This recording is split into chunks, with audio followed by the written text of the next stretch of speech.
Hello guys and gals, and welcome back to another episode of Creepypastas. Yes, Creepypasta, because this time we're doing one of the most popular creepypastas made. This one is called Candle Cove, a creepypasta about a fictional kids show way back in the day. That being said, let's dive right into Candle Cove. Net Nostalgia Forum, Television Local.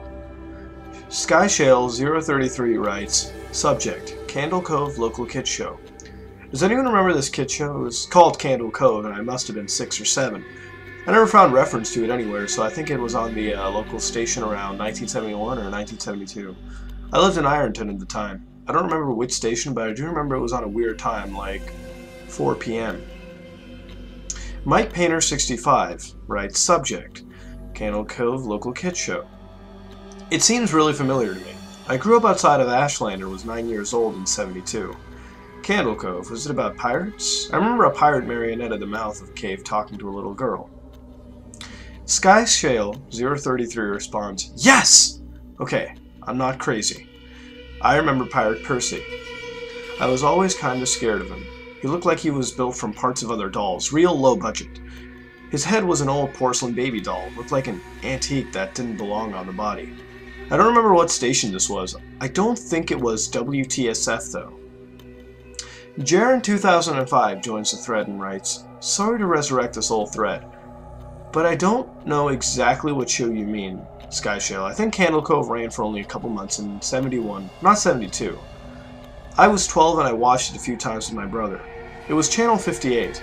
Whatever station that was, my mom would let me switch to it after the news. Let me see what I remember. Yeah, it took place in Candle Cove. It was about a little girl who imagined herself to be friends with pirates. The pirate ship was called the Laughingstock, and the pirate Percy wasn't a very good pirate because he got scared too easily. And there was a Calliope music constantly playing. Don't remember the little girl's name? Janice or Jade or something? I think it was Janice. SkyShale033 responds, Thank you, Jaren! Memories flooded back when you mentioned the Laughingstock in Channel 58. I remember the bow of the ship was a wooden smiling face, with the lower jaw submerged. It looked like it was swallowing the sea, and it had the awful Ed Wynn voice and laugh.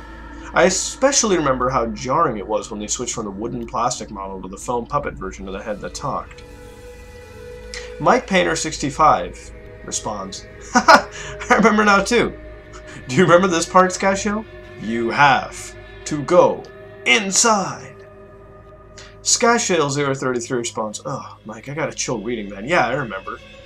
That's what the ship always told Percy when there was a spooky place he had to go to, like a cave or a dark room where the treasure was, and the camera would have to push in on Laughingstock's face with each pause. You have to go inside! With his 2 eyes askew and that flopping foam jaw and the fishing line that opened and closed it. Ugh, it just looked so cheap and awful. You guys remember the villain? He had a face that was just a handlebar mustache above really tall, narrow teeth. Kevin Hart joins the conversation and writes, I honestly thought the villain was Pirate Percy. I was about 5 when the show was on, nightmare fuel. Jaren2005 responds, that wasn't the villain. The puppet with the mustache, that was the villain sidekick. Villain sidekick. Horace. Horrible. Yeah, that's what his name was. He had a monocle too, but it was on top of the mustache. I used to think that meant he had only 1 eye. But yeah, the villain was another marionette, the Skin Taker. I can't believe they let us watch the shit they let us watch back then. Kevin Hart writes, Jesus H. Christ, the Skin Taker? What kind of a kid show were we watching? I seriously could not look at the screen when the Skin Taker showed up. He just descended out of nowhere on strings. Just a dirty skeleton wearing the brown top hat and cape. And his glass eyes that were too big for his skin. Christ almighty. SkyShale033 writes, Wasn't his top hat and cloak all sewn up crazily? Was that supposed to be children's skin? Mike Painter 65 writes, Yeah, I think so. Remember his mouth didn't open and close? His jaw just slid back and forth. I remember the little girl said, Why does your mouth move like that? And the Skin Taker didn't look at the girl but at the camera and said, To grind your skin. SkyShale033 writes, I'm so relieved that other people remember this terrible show. I used to have this awful memory, this bad dream I had, where the opening jingle ended, and the show faded in from black, and all the characters were there, but the camera was just cutting to each of their faces, and they were just screaming. And the puppets and marionettes were flailing spastically. Like, what? It was all just screaming. The girl was just moaning and crying like she had been through hours of this. I woke up many times from that nightmare. I used to wet the bed when I had it, too. Kevin Hart writes, I don't think that was a dream. I remember that. I remember that was an episode. SkyShell33 writes, No, it's not possible. There wasn't plot or anything. I mean, literally, just standing in place, crying and screaming for the whole show. Kevin Hart writes, maybe I'm out manufacturing the memory because you said that, but I swear to God I remember seeing what you described. They just screamed. Jaren 2005. Oh, God, yes, the little girl, Janice, I remember seeing her shake. And that skin taker screaming through his gnashing teeth, his jaw careening so widely I thought it would come off of the wire hinges. I turned it off, and it was the last time I watched. I ran to tell my brother, but we didn't have the courage to turn it back on. Mike Painter 65 writes, I visited my mom today at the nursing home. I asked her about when I was little in the early 70s, when I was, 8 or 9, and if she remembered a kid's show, Cove. She said she was surprised I could remember that, and I asked why, and she said, because I used to think it was so strange that you said, I'm gonna go watch Cove now, Mom. And then you would tune the TV to static and just watch dead air for 30 minutes. You had a big imagination with your little pirate show. And that's Cove, one of the popular creepypastas ever, one of the most. Now, this is based on a fictional show, and yes, it's fictional. The show never really did exist, but the community created, around this creepypasta spawned fan episodes, and hell, there's a whole wiki dedicated to show descriptions and summaries, to each show that apparently allegedly existed.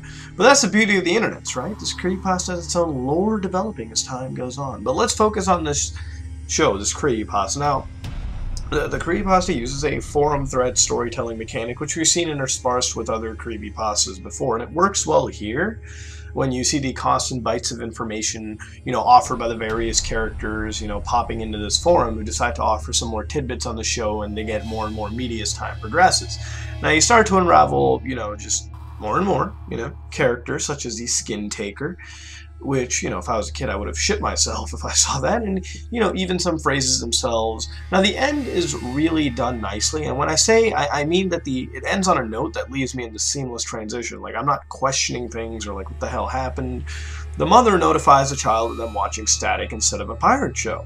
Maybe this could be Polybius, and the government may have launched a subliminal control program in the 70s to a target audience in Ohio. Okay, a little far-fetched off topic there, but we can always have fun with this stuff, right? Now, I like the ending, but honestly, I really wish the show existed. Hell, even with no information given at all and just some dumb things on public maybe, just some stupid little show on a public access channel in some, small county, maybe, just, it would make it so much more eerier if we found, even a little tidbit that it was a legitimate thing. And also the fact that it should have been, a little longer, I feel, with some more explanations on characters like the Skin Taker, because I was interested in seeing who this character was, and that's sort of the beauty, as well, with this creepypasta, because it does lead you to that curious, step. And that's amazing when a creepypasta can do that. And, I wanted to learn more about the ship to help, it would have just made this creepypasta sink in better, no pun intended. This is what I really think of Cove. It's good, but I felt like it could be a little more built up for what it really is. And I do enjoy it. But, I do have these quarrels with it that I want to toss in. So, what would you rate this and what would you change to make it better? This has been another episode of Creepypastas. And if you like what you saw, don't like, comment, and subscribe. This is me, Mutahar, and I am out.